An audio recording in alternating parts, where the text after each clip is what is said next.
Hello, BookTube. This is a continuation of Bookshelf 4, which is the big full wall bookshelf.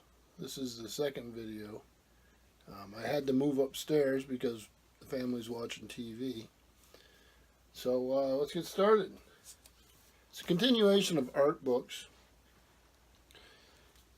Here's I guess you'd call it a guidebook to the Isabella Stewart Gardner Museum, Yale University Press, New Haven and London are the publishers.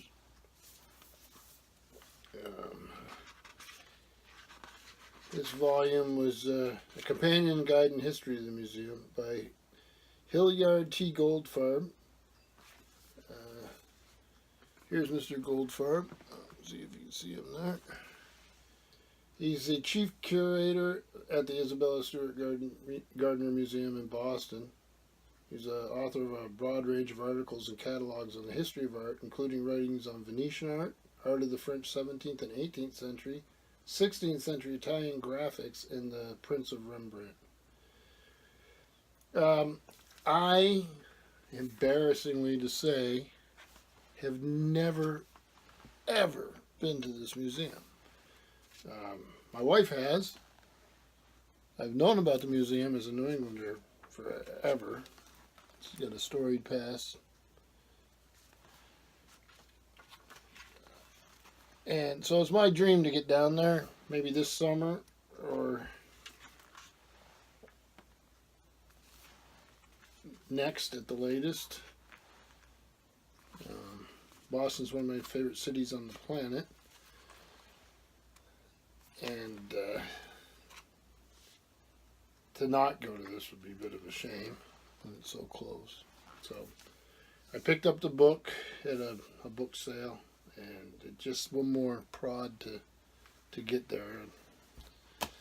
The next book's also a guide to a museum. This one, the J. Paul Getty Museum.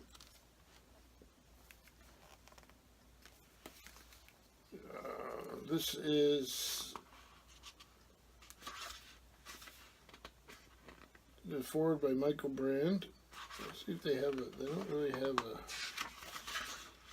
They don't have an author listed. So how did they do this? It's 2007 by the J. Paul Getty Trust. This is the 7th edition. The first came out in '86. The editor-in-chief was Mark Greenberg, and the managing. I'm not going to go through every editor. They got an army of them. So this section here is on manuscripts, which I absolutely, wow, huh? You can just spend all day with those, or many days. But they have, it's obviously one of the great museums. So, I don't know what they say much about it.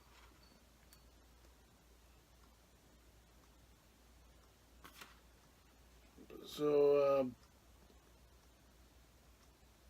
there's a Getty villa in Malibu, which is the home of the museum's collection of ancient Greek, Roman, and Etruscan art.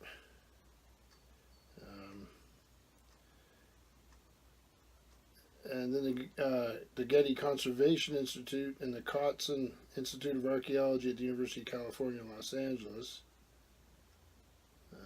So it's a complex. I've never been there. I mean, just it must be marvelous.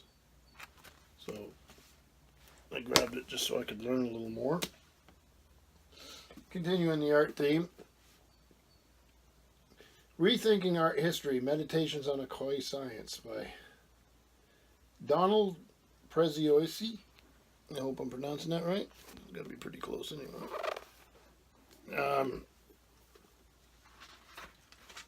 This is Yale University Press, New Haven and London. And it was published in 1989.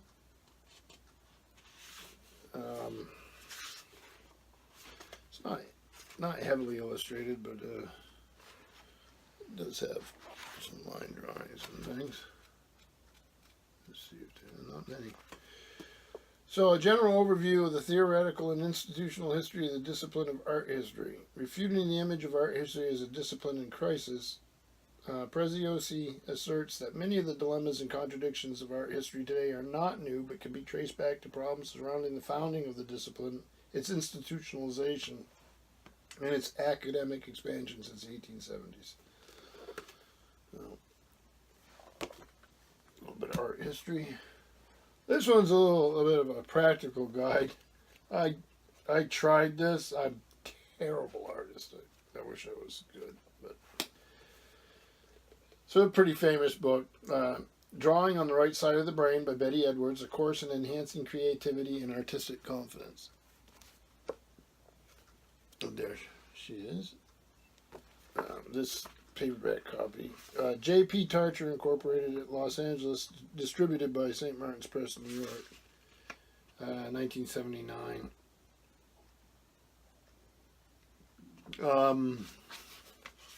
I've tried these exercises. I know a lot of people who they really helped. I just seem to be beyond the point of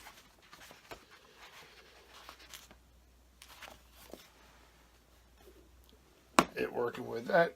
This right left side of the brain stuff was really big deal for a while. I think the science is, the more we advance and the more we learn, it's maybe a little bit too much was made of it. But you'd have to talk to a neuroscientist to know for sure. This next little book is something you see reprinted all the time. It's a story of art by E.H. Gombrich. I have a little Fiden edition, which I absolutely love. A little soft thing. It's got a ribbon marker. It's actually got a couple of them. So the back part is all plates. This is sort of hard to do. I don't want to ruin the book. So in the back you've got these color plates. So you use a ribbon marker there, and then in the front you have all the text that goes with it. Absolutely marvelous little book. You can, like I say, you can find this in, this is called the Fiden Pocket Edition. But you can find it in all sorts of, there's the author, editions. And a lot of nice editions. There's many to choose from. So, The Story of Art is the most famous and popular book on art ever published. For over 50 years, it has remained unrivaled as an introduction to the whole subject, from the earliest cave paintings to the experimental art of today. Readers of all ages and backgrounds throughout the world have found Professor Gombrich a true master who combines knowledge and wisdom with a unique gift for communicating directly his own deep love of the works of art he describes. I think that's true. I've always enjoyed this book, and for some reason, this copy, this Fiden edition. Let's see if they get any publication date on it. It's the one that I like the most. No, they don't. Oh, they must. Well, if they do, I don't. Isn't that odd? It's on here somewhere, but I don't know where it is, and I spend all day looking for it. This next book, I picked it up because I just found it as a volume to be attractive. I mean, I've got a lot of this stuff in other volumes. This is European Art, History and Guide by Pascal Bonifaux, Assouline Publishing.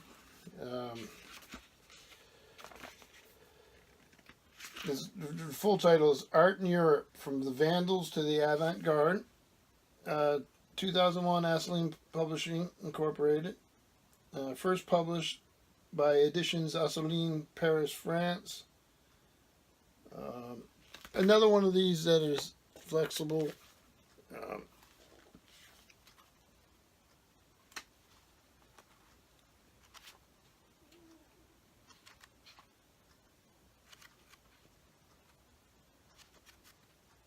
Well illustrated, very nice. These art books, they have to be well illustrated, or Well, they don't have to be, but it does help.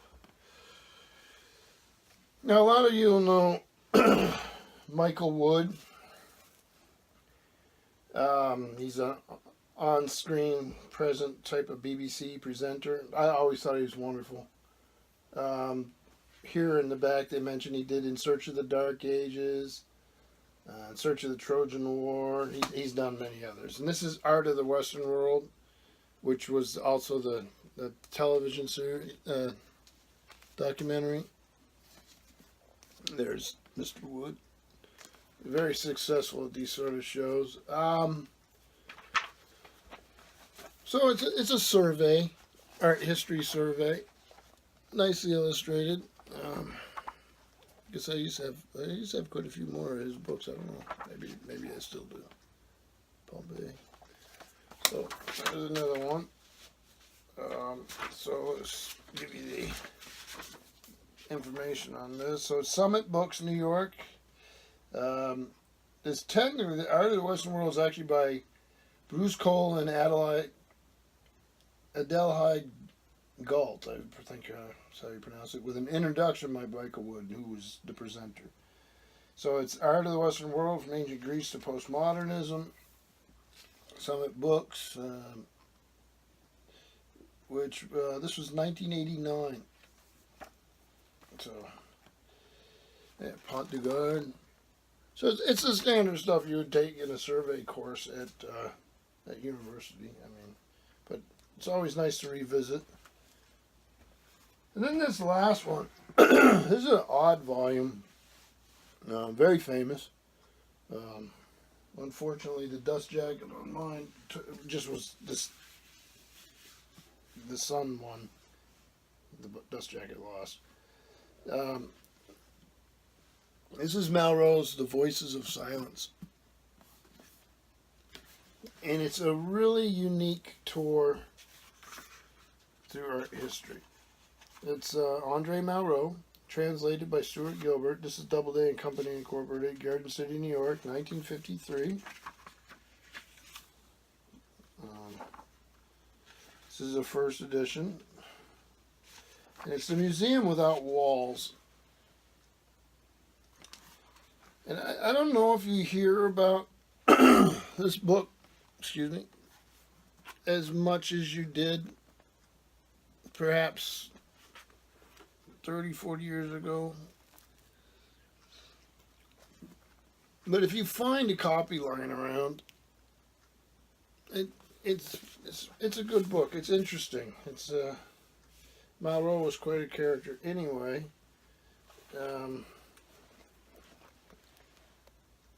so I would strongly recommend this book. It's been years since I read it, and I actually wouldn't mind doing it again. So,